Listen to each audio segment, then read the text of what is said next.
My notes have locked up, so I'm going to have to be careful I don't run on.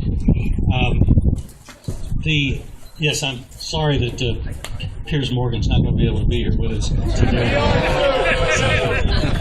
But you can find him online even if you don't watch CNN. And I think may all of our enemies be like that. May those that want to transform our country speak with a foreign accent. I think that's very helpful to our cause. So thank you, Piers. We appreciate you, buddy. Keep up the good work.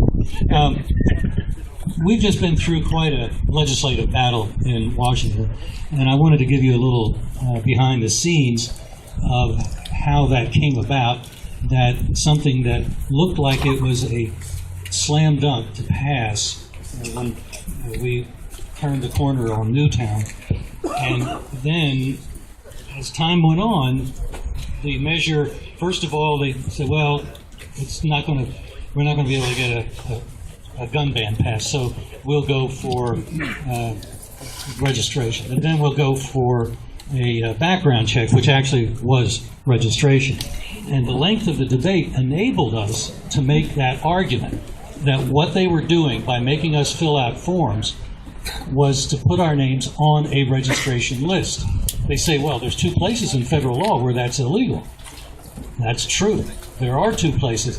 And those are 2 federal laws that the federal government breaks every single time a gun is sold, because they do keep a record. And if you're a dealer, then you've seen the form when you go online that says, notice all names and addresses supplied through this internet portal become the property of the federal government. So if that's not a registration list, I don't know what is. But we know that they are keeping those names. They say they are keeping those names.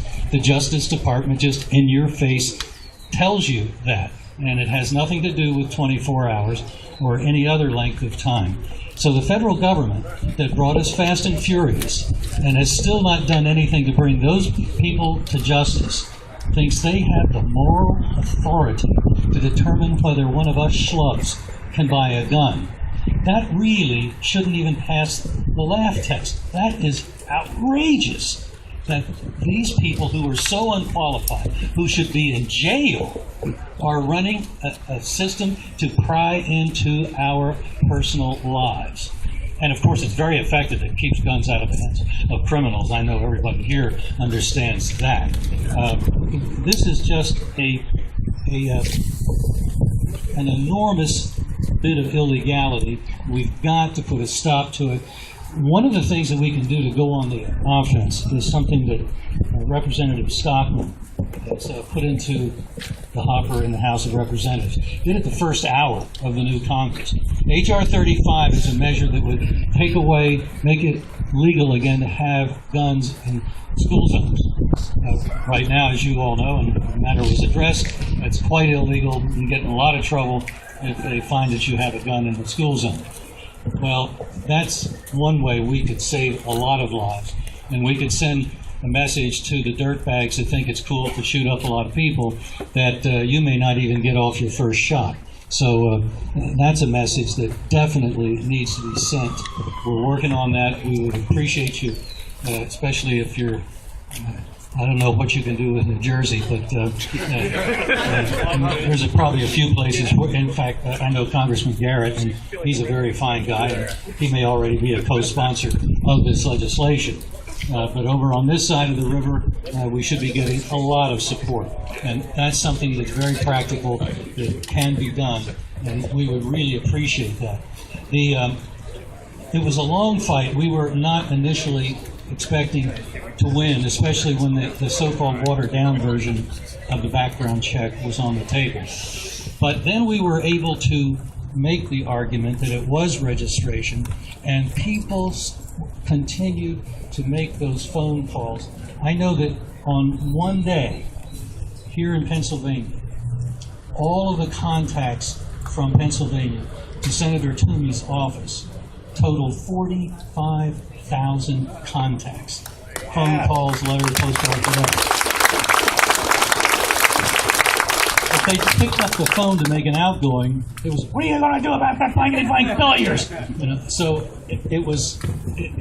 I think it took the starch out of his sails, and when he lost, he said, "Well, we're moving on," which we were very grateful. We were glad to hear that. That was a good thing to say, and I think maybe they will be moving on. And something else that was very critical about that, I know it's not per se a gun issue, but it's a freedom issue. We began to see that if we were able to beat the president on this flagship issue of his, gun control, that the rest of his agenda was likely to falter. And you know what? That's exactly what's happening. Even the immigration bill, which tactically I think they should have led with, that might have passed if that had been first. I don't think it's going to pass now. It's probably not going to get out of the Senate because it might be that we can filibuster. Why do we care about an immigration bill? Well, frankly, it's a matter of numbers. If you bring in a whole bunch of Democrats into the country, most of them are going to vote to take away our guns. And in a few years, that's exactly what would happen. So we don't want the other problems that come with that, but just from a Second Amendment point of view, we have a dog in that fight. And it's important that we keep that bill down so that it is not able to afflict us the way the one that Reagan gave us has afflicted us. These bills don't work as they promise.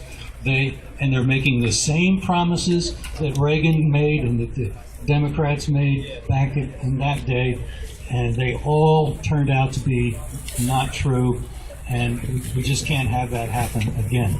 And especially not now, because our guns are really front and center. They're looking for any way they can come and take the guns. They want it so bad. And I think the reason that fight that we were in lasted from right after Newtown until the vote, I guess it was in April, was unprecedented. They never continued a debate. The media had never prolonged it like that before. And the best we can figure, the reason they did that is because they can see that public opinion is moving our way. And it was moving our way during the debate. And so they lost because of what they were doing on that. They finally, I think, got the memo. And I'm not sure they're going to try to pick it up again. That's what they said they would try to do, but it's hard to... people don't like to vote on the gun issue. It's very controversial. And so, sorry, I've been speaking over the mic. I can hear myself. I don't know why you can't. So we're going to need to remain vigilant, because if they find us napping, if they find another vote that they could, a measure that they could attach it to, they might try it. And here's the deal. Because they were afraid of Senator Thune and a bill that he has, they set the vote bar at 60 for all votes. And that's why we won, because they didn't have 60 votes. But if they left it at a majority vote, Thune could have had his measure as an amendment. He's already, on a previous vote, found 53 votes in the Senate for his measure. His measure says that, say if you live in Wyoming where you don't need a concealed carry permit at all, you could fly to New York City. I'm not sure why you want to, but you could fly to New York City and you could carry concealed with your driver's license as your legal protection, whereas all the others in the city, except the crooks, are not going to be carrying it.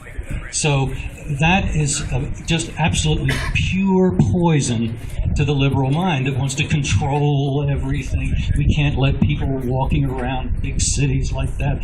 Well, they do it in Phoenix, and Phoenix, last I know, is a pretty good-sized city. Tucson, not too small either. And they've got a whole lot less crime there than they do in New York. New York would love to have the crime problems, quote-unquote, that they have in those Arizona cities. So, not to mention Wyoming. So I think we've got an agenda that is set to take off. We've got them down, and if we keep the pressure on offense, thankfully we've got people like Representative Stockman, Senator Cruz in the Senate. We've got people that will fight. And I think because of that, we're going to see a lot of action during the rest of the year, and especially in the Senate where the rules are more favorable to what we're trying to do. And Senator Cruz has shown that he may have only been there for 4 months, but he knows how to run circles around just about everybody else in that Senate. We've got a real hero there written into town from Texas. And I'm so happy that we made a major effort to support his campaign when he was a candidate, and he has not disappointed us, and I'm certain that he's not going to disappoint us.